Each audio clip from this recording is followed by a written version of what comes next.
मनोजवं मारुततुल्यवेगं जितेन्द्रियं बुद्धिमतां वरिष्ठं वातात्मजं वानरयूथमुख्यं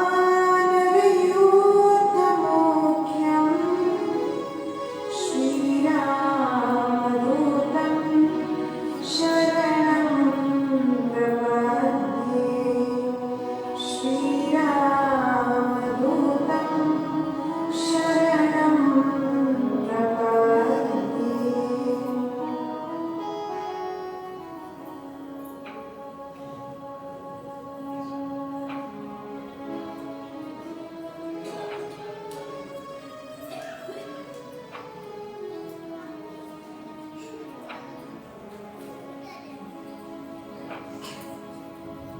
कृष्ण गोविंद गोविंद गोविंद बोल कृष्ण गोविंद गोविंद गोविंद बोल कृष्ण गोविंद गोपाल नारायण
जिन साधकों भक्तों के पास भी अपनी माला है तो माला लेकर जप करेंगे।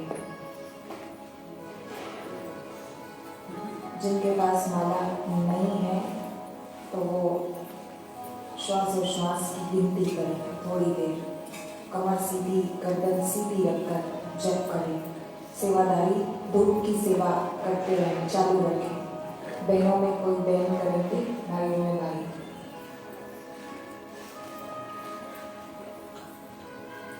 रविवार का दिन है, आश्रम की पवित्र भूमि में बैठे हैं। जितना हो सके अधिक से अधिक भगवत नाम जप की कमाई होती जाए।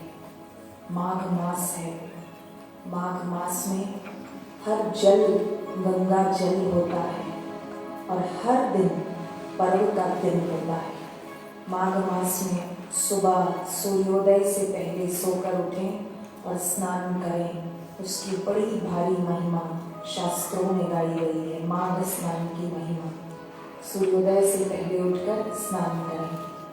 वैसे तो नदी, नाले, पोखर, तालाब के जल से स्नान करने की महिमा है, लेकिन नदी में जाकर स्नान न कर सके तो एक उपाय शास्त्रों में बताया गया है कि तांबे के लोटे में जल भर के रात को सोने से पहले खुले आसमान के नीचे रख दें। इस ढंग से रखें कि हवाएं जल को स्पर्श करें और नक्षत्रों का प्रकाश, चंद्रमा और तारों का प्रकाश उस जल पे पड़े। इस ढंग से लोटे में जल भर कर खुले आसमान के नीचे रख दें। अगर लोटे को ढकना चाहते हैं तो किसी मलमल या सूती के कपड़े से ढके ताकि हवाओं का स्पर्श मिले जल को और नक्षत्रों का प्रकाश पड़ता रहे। स्टील की कटोरी से या ऐसे किसी बर्तन से नहीं ढकना कि जिससे हवाएं स्पर्श न करें और प्रकाश नक्षत्रों का ना पड़े। वो जल रात भर खुले आसमान के नीचे रहे और अगले दिन सुबह जब स्नान करें सूर्योदय से पूर्व तो वो पानी, लोटे का पानी बाल्टी में डालकर, और एक मंत्र बापूजी के सत्संग में हमने सुना है, ओम ह्रीं गंगायै ओम ह्रीं स्वाहा, ओम ह्रीं गंगायै ओम ह्रीं स्वाहा, ओम ह्रीं गंगायै ओम ह्रीं स्वाहा। इस मंत्र का उच्चारण करते करते स्नान करेंगे तो घर बैठे माघ मास में गंगा स्नान का पुण्य प्राप्त होगा। ध्यान रखें, माघ मास में हर जल गंगा जल है और हर दिन पर्व का दिन है। हर दिन जप की बड़ी भारी महिमा है। माघ मास में दान, पुण्य, जप, यज्ञ, सत्कर्म, सेवा आदि की खूब खूब महिमा शास्त्रों में बताई गई है। माघ मास चल रहा है, पौषी पूर्णिमा से माघी पूर्णिमा तक 1 महीने माघ स्नान का विधान है। जितना हो सके सभी लोग इस पुण्य काल का अवश्य खूब से खूब लाभ उठाएं। कमर गर्दन सीधी रखकर जप करें। जो छोटे बच्चे हैं तो बच्चों के लिए सरस्वती मंत्र ही गुरु मंत्र है। जिन बच्चों ने सरस्वती मंत्र की दीक्षा नहीं ली है तो ऐसे बच्चों को माता पिता ओम गम गम गम गम का जप करने की आदत डलवाएं। गम गणपति जी का बीज मंत्र है। ग और ग पे बिंदी, गम गम गम। तो ओम गम गम जप करने से बुद्धि कुशाग्र होगी, बच्चे बुद्धिमान बनेंगे और विद्या के क्षेत्र में बच्चों को सफलता मिलेगी। जिन बच्चों ने सरस्वती मंत्र की दीक्षा ली हुई है वो बच्चे भी अगर चाहें तो रोज 1 से 2 माला ओम गम गम गम की कर सकते हैं। गणपति जी बुद्धि के देवता हैं और ये गणपति जी का बीज मंत्र अगर जप करेंगे तो बच्चों को विद्या के क्षेत्र में खूब खूब सफलता मिलेगी। बड़े लोग भी ये गम गम बीज मंत्र की 1 माला जप करें ये संकल्प करके कि हे गणपति जी, हम भी विद्यार्थी हैं, आत्मविद्या हम भी पाना चाहते हैं, ब्रह्म विद्या का रसपान हमें भी करना है, गुरु कृपा को हम भी बचाना चाहते हैं, तो कृपा करो हमारी बुद्धि सद्बुद्धि हो जाए, सद्विवेक हो, सद्ज्ञान को पचा सकें, ऐसी कृपा है गणपति जी आप हमारे ऊपर करें। ऐसा शुभ संकल्प करके ओम गम गम गम गम गम जप करेंगे तो बच्चे हों बड़े हों सभी लोगों को फायदा खूब होता है। माघ मास में समय निकालकर अनुष्ठान गुरु मंत्र का, अथवा तो बालक हैं विद्यार्थी हैं तो अभी स्कूल कॉलेजों की छुट्टी है, अभी तो घर से ऑनलाइन पढ़ाई हो रही है, ऑनलाइन क्लासेस चल रहे हैं, तो बच्चों के पास समय पर्याप्त है, सरस्वती मंत्र का अनुष्ठान करें, बड़े लोग गुरु मंत्र का अनुष्ठान करें। नहीं कर सकते, उतना समय नहीं है तो नियम लें कि इस एक महीने में हम हर दिन ओमकार की 120 मालाएं करेंगे। उतना भी नहीं कर सकते, नौकरी धंधे व्यापार के कारण समय नहीं मिल पाता है, तो ये नियम ले कि कम से कम 51 मालाएं गुरु मंत्र की हम रोज करेंगे, क्योंकि ये माघ मास बड़ा पुण्यदायी काल है, पुण्योपार्जन करने का ये समय है विशेष। तो इसलिए मैं तो निवेदन करूं सभी बहनों से भाइयों से कि समय निकालकर अधिक से अधिक भगवान नाम जप करें, नियम लें कि एक महीने 51 मालाएं गुरु मंत्र की हर दिन करेंगे और श्री गुरु गीता जी के श्लोकों का पाठ भी करेंगे। मंत्र जाप महिमा एवं अनुष्ठान विधि एक पुस्तक है अपने आश्रम की, जो आश्रम के सत साहित्य स्टॉल में उपलब्ध है। वो पुस्तक लेकर अनुष्ठान करने की विधि क्या है, अनुष्ठान के दौरान उन दिनों में किन बातों का ध्यान रखना चाहिए, किन चीज़ों का त्याग कर देना चाहिए, ये विस्तार पूर्वक पुस्तिका में वर्णन है। तो जो अनुष्ठान करना चाहते हैं स्टॉल से ये पुस्तक ले जाएं, पढ़ें और अपने घर पे माघ मास में ज़रूर अनुष्ठान करें और सुबह सूर्योदय से पहले उठकर माघ स्नान का लाभ अवश्य लें।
जो साधक माला लेकर जप कर रहे हैं साधुवाद है, परंतु जो साधक अपनी आसन माला लेकर नहीं आए हैं तो उनसे मैं निवेदन करूं,